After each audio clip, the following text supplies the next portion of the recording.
Hi everyone, good afternoon. Leo ndifuna ndikambe pang'ono issue ya atiye Kalolo. Komweko kukuoneka kuti kwavuta. Akuti kukachitika maliro ena aliwonse eti okhudzana ndi munthu amene ali wa MCP. Ndiye kuti kumeneko munthu yosakuloledwa kuti ayankhule pa maliro, komanso mfumu ina iliyonse imene italoleze munthu kuyankhula kumeneko akumalipiritsidwa mbuzi. Moti atiye Kalolo alemera nazo mbuzi chifukwa cha maliro anthu a MCP. So ine chinthu chimodzinso chimene munandaphunzira kwambiri eti anthu andalewa akakhala kumbali eti outside politics they are friends, amacheza amayenderana amatani and they connect well. So atiye Kalolo ndaleza kuno kuti azilengera kwambiri pa mgongo kuposa aini ake andalewo, because sizoona zonoti mfumu someone who is not supposed to be involved in issues to do with politics azipezeka zoti ndali pa forefront pomapanga bane anthu. And the more interesting fact is that anthu aliyese amene ali maliro aliyonse amene ali munthu wa MCP ndamene akumalisa kuti munthu asayankhule kumene kuli kuchipinda kwawo kwa MCP. So this act is very bad. Being fumu, you're not supposed to be doing this. We know kuti chabuno mukwenekera upanga side in the government kaya you are DPP, or obviously you are DPP. Komano sizuchiro funika zonoti mwapinja anthu ena kumene koko chiyambire ni cha democracy kumalawi kuno izi zinachitikeko kuti mfumu mpaka nazipezora akulipirisa anthu mbuzi just because ayankhula munthu pa maliro a MCP. Munthu asaonekere maliro, asakhala asaonesere kuti munthu yondo wa MCP amene is only allowed to speak akhale wa DPP. This is bad for a democratic country like this one. And chinthu china chimene I'll go back to MCP zina zimene zikuchitika apapazi ndi mablema kwambiri leadership. Mbuyo mu 2019 even Peter Mutharika ali head of state amakanika kudutsa kupita kwa Nsundoko. He was scared even kubwera kulungu kuno kwa maopa anthu samamufuna and people fought against his government. Kuchipinda kwa MCP munthu olo kwa Nsundwe anthu timachita kuopa kuti tikafike kwa Nsundwe kunavutirato. Anthu they had hope kuti akabwera achakwera zinthu zisintha. Nde they supported achakwera ndipo amachita kuoneserato kuti 100% they are behind achakwera.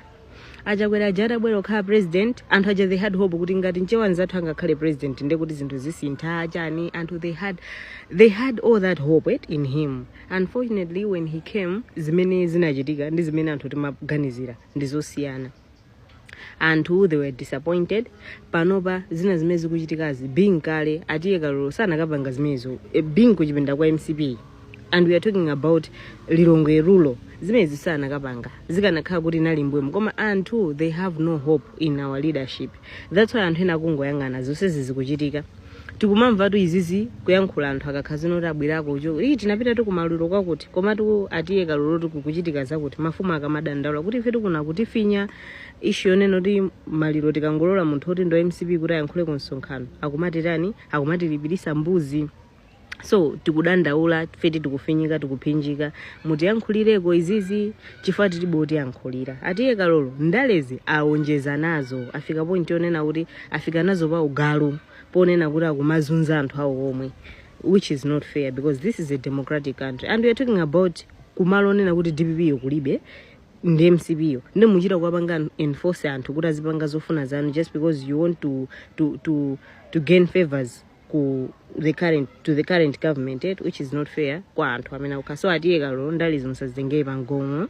It's just 5 years boma limasintha and pano tayamba kali kuchosera masiku muzachita manyazi boma likasintha musazatenge kuti anthu enawa ndoyipa akamaza kubwezerani zipongo zimene mukwapanga anthu. So anthu we need to tread carefully makamaka mafumu zomalowelera nawo za anthu andalezi sizabwino kuti tulera kumanaja kwera nda Mutharika acheza bwinobwinonso kucheza.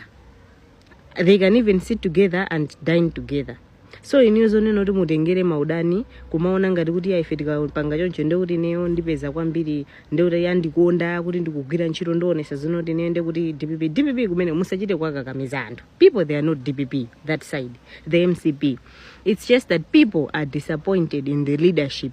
MCP, but that doesn't mean kuti santhu MCP. Anthu onda MCP. So musabange force anthu musabange abuse choncho. And mafumu se amene makondokhala involved kwambi too involved in political issues.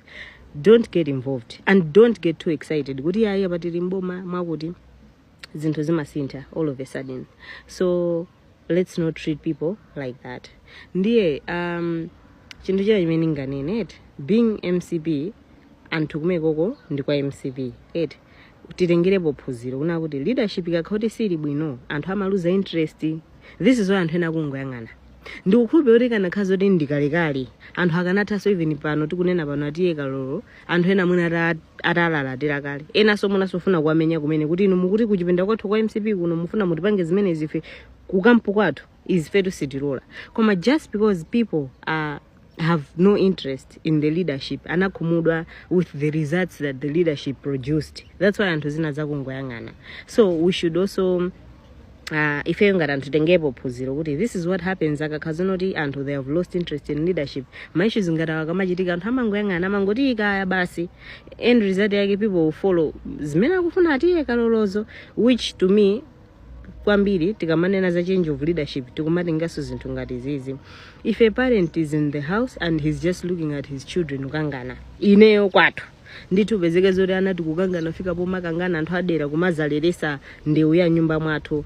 Honestly, I would question how my father became a parent because it's as if ndekuti he was not ready to be a parent zinangochitika. So this is what is happening in the leadership. Munthu president sungamangoyang'anira zinthu zambiri zikulakwika ndikumangosiya kumalolera anthu azipwetekesana achani makhoti azilelesa ndewu ya chipani ya nyumba so that makes me to question leadership kwa yachakwera kwambiri kuti was this really man sent by God as he claims kuti ya inetu nasankhidwa ne Mulungu kuti ndizakhale president wa dziko ndimakayikira because honestly the way many leadership yachakwera yaendera zimaonesa zinoti pali zambiri zolakwika zinazi akanakhala zoti ni ma president amene anali mumbuyomu a John Tembo. I don't think situation ngatina imene tikuiona lero libwe sitikuiona.